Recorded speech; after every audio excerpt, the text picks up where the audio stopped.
ಈ ಮಿಲೆಟ್ಸ್, ಚಿರುಧಾನ್ಯ, ಕಿರುಧಾನ್ಯ, ತೃಣಧಾನ್ಯ, ಕ್ಷುದ್ರಧಾನ್ಯ ಅಂತ ನಾವು ಕರಿತಾ ಇದ್ವಿ. ನೋಡ್ರಿ ಆ ಹೆಸರುಗಳು ನೋಡ್ರಿ, ತೃಣಧಾನ್ಯ, ಕ್ಷುದ್ರಧಾನ್ಯ, ಕಿರುಧಾನ್ಯ. ಅಂದರೆ ಇದೇನು ಬೇಕಾಗಿಲ್ಲ ನಿಮಗೆ ಅನ್ನೋ ಥರ ನಾವು ಮಾತಾಡೋಕ್ಕೆ ಶುರು ಮಾಡಿದ್ದೇವೆ. ಆದರೆ ಸಾವಿರಾರು ವರ್ಷ ನಮ್ಮ ದೇಶ ಒಂದೇ ಅಲ್ಲ, ಇಡೀ ಪ್ರಪಂಚ ಎಲ್ಲ ದೇಶಗಳು including England, Germany, in fact barnyard ಮಿಲೆಟನ್ನು ಜರ್ಮನ್ ಮಿಲೆಟ್ ಅಂತಾರೆ. ಪ್ರೋಸೋ ಮಿಲೆಟ್ ಇಸ್ ಬ್ರಿಟನ್ ಅಲ್ಲಿ ತಿಂತಾ ಇದ್ದಿದ್ದು.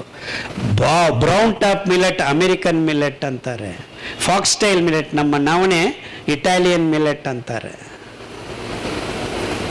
ಅಂದರೆ ವಿಶ್ವದಾದ್ಯಂತ ತಿಂತಾ ಇರ್ತಕ್ಕಂಥ ಧಾನ್ಯಗಳ ಸಾಲು ಸಾಲು ನಮ್ಮ ಭಾರತ ದೇಶದಲ್ಲಿ ಕಾಶ್ಮೀರದಿಂದ ಕನ್ಯಾಕುಮಾರಿ ತನಕ ಎಲ್ಲ ರಾಜ್ಯಗಳಲ್ಲಿ ಬಳಸ್ತಾ ಇದ್ದಿದ್ದು. ಒಂದು ರೋಗವೂ ಇರಲಿಲ್ಲ. ಯಾವಾಗ ಈ ಭತ್ತದ ಅಕ್ಕಿ ಡ್ಯಾಮ್ಗಳನ್ನು ಕಟ್ಟಿ ಪ್ರಕೃತಿ ಸಂಪತ್ತನ್ನು ತಲೆಮಾರು ಮಾಡಿ ಎಲ್ಲ ಗೊಂದಲಗಳಿಗೂ ನಾಂದಿ ಹಾಡಿದ್ದೇ ಈ ಇರಿಗೇಟೆಡ್ ಅಗ್ರಿಕಲ್ಚರ್, ಹರಿತ ವಿಪ್ಲವ. ಇದ್ದಕ್ಕಿದ್ದಂಗೆ ಅಮೆರಿಕ ಜಪಾನ್ ಮೇಲೆ ಅಣುಬಾಂಬ್ ಹಾಕಿದ್ರು. ಅಲ್ಲಿ ತನಕ ಯಾರಿಗೂ ಗೊತ್ತಿರಲಿಲ್ಲ ಅಟಾಮಿಕ್ ಬಾಂಬು. ಇವರೇನು ಮಾಡಿದ್ದಾರೆ, ಆ ಕಡೆ ಅವರು ಈ ಕಡೆ ಅವರು ಎರಡನೇ ಪ್ರಪಂಚ ಯುದ್ಧದಲ್ಲಿ ಕನಿಷ್ಠ ಒಂದು 10 ವರ್ಷ ಯುದ್ಧ ನಡೆಯುತ್ತೆ ಅಂತ ಸಾಲು ಸಾಲು ಪೈಲ್ಡ್ ಅಪ್ ಬಾಂಬ್ಸ್, ಒಬ್ಬರು ಈ ಕಡೆ ಆ ಕಡೆ ಟನ್ನುಗಟ್ಟಲೆ ರೆಡಿ ಮಾಡ್ಕೊಂಡಿದ್ರು.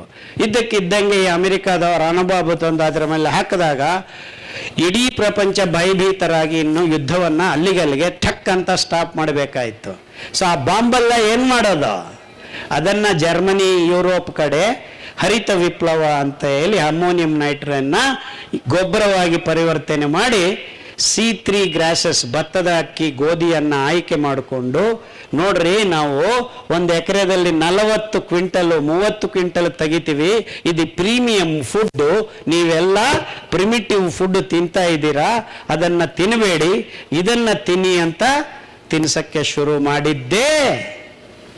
ಸರಿ, ನಾವೆಲ್ಲರೂ ಆ ಭತ್ತದ ಅಕ್ಕಿ, ಆ ಬರೀ ಕಾರ್ಬೋಹೈಡ್ರೇಟನ್ನು, ಸಕ್ಕರೆಯನ್ನು ತಿಂದು ಗುಲಾಮರಾಗ್ಬಿಟ್ಟು, ಅಡಿಕ್ಟ್ಸ್ ಆಗಿಬಿಟ್ಟು, ಈಗ ಭತ್ತದ ಅಕ್ಕಿ ತಿನ್ಬೇಡ್ರಯ್ಯ ಅಂದರೆ ಅನ್ನ ಬಿಟ್ರಿ ಇನ್ನೇನು ತಿನ್ಬೇಕು, ಮಣ್ಣು ತಿನ್ಬೇಕೋ ಅಂತ ನನ್ನನ್ನು ಕೇಳ್ತಾರೆ.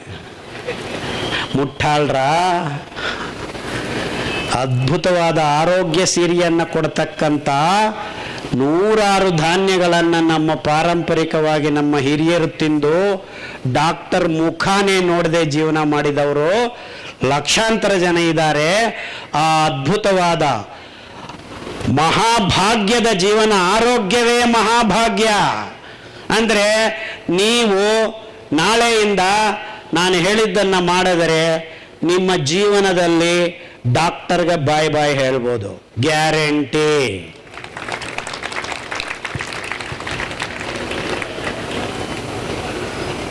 ಯಾವ ರೋಗನೂ ಕೊರೋನಾ 19 ಅಲ್ಲ, ಕೊರೋನಾ 99 ತಗೊಂಡು ಬಂದು ನಿಮ್ಮ ಬಾಯಿಗೆ ಹಾಕ್ಕೊಳ್ರಿ, ಒಂದು ನಯ ಪೈಸಾ ನಿಮ್ಮನ್ನ ಜಗ್ಗಿಸೋದಕ್ಕೂ ಆಗೋದಿಲ್ಲ.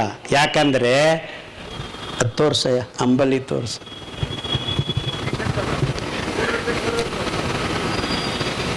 ಈ ಅಕ್ಕಿ, ಗೋಧಿ, ಹಾಲು, ಸಕ್ಕರೆ, ಮೊಟ್ಟೆ, ಮಾಂಸ ತಿನ್ನೋಕೆ ಶುರು ಮಾಡಿದ ಮೇಲೆ ಅದರಲ್ಲಿದ್ದ ರಾಸಾಯನಿಕ ಅವಶೇಷಗಳು ನಿಮ್ಮ ಹೊಟ್ಟೆಯಲ್ಲಿ ನಿಮ್ಮ ಜೊತೆ ಸಹಬಾಳ್ವಿಕೆ ಮಾಡ್ತಾ ಇರ್ತಕ್ಕಂಥ ಸೂಕ್ಷ್ಮ ಜೀವಿಗಳ ಸಮುದಾಯವನ್ನ ಕಂಪುವಾರಿ ಕೊಳ್ಳಕ್ಕೆ ಶುರು ಮಾಡ್ತೋ.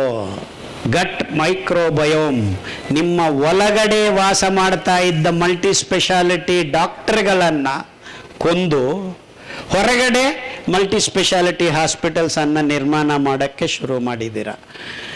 ಒಂದೊಂದು ಬಗೆಯ ಸೂಕ್ಷ್ಮಜೀವಿ ನಿಮ್ಮ ಒಂದೊಂದು ಅಂಗಾಂಗವನ್ನು ಸುರಕ್ಷಿತವಾಗಿ ಇಟ್ಕೊಳ್ಳೋದಕ್ಕೆ ದೇವರು ಗಂಟು ಹಾಕಿದ್ದಾರೆ. ಆ ರೀತಿ 10,000ಕ್ಕಿಂತ ಹೆಚ್ಚಾಗಿದ್ದ ಈ ಅದ್ಭುತವಾದ ಏರೋಬಿಕ್ ಬ್ಯಾಕ್ಟೀರಿಯಾ ನಿಮ್ಮ ಕರಳು ಸೆಲಿಯಕ್ ರೀಜನಲ್ಲಿ ವಾಸ ಮಾಡೋಕ್ಕೆ ಶುರು ಮಾಡಿದರೆ ನಿಮಗೆ ಯಾವ ಡಾಕ್ಟರು ಬೇಕಾಗಿಲ್ಲ. Guarantee 24x7 doctors. ಇಷ್ಟೇ ನೀವು ಮಾಡಬೇಕಾಗಿದ್ದು. ಈ ಅದ್ಭುತವಾದ ನಾರುಯುಳ್ಳ, ನಾನು ಕೋಪ ಬಂದು ಈ ಕುರಿ ಪುರಿ ಚಿರುಗಿರು ಅಂತ ತೆಗೆದುಬಿಟ್ಟು ಸಿರಿಧಾನ್ಯ ಅಂತ ಹೆಸರಿಟ್ಟಿದ್ದೆ ನಾನೇ. ಚಪ್ಪಾಳೆ ತಟ್ರಿ. ಅದ್ಭುತವಾದ ಸಿರಿವಂತಿಕೆ, ಮಹಾಭಾಗ್ಯ, ಆರೋಗ್ಯ, ಅದನ್ನ ತಂದು ಕೊಡೋ ಈ ಅದ್ಭುತ ಧಾನ್ಯಗಳು.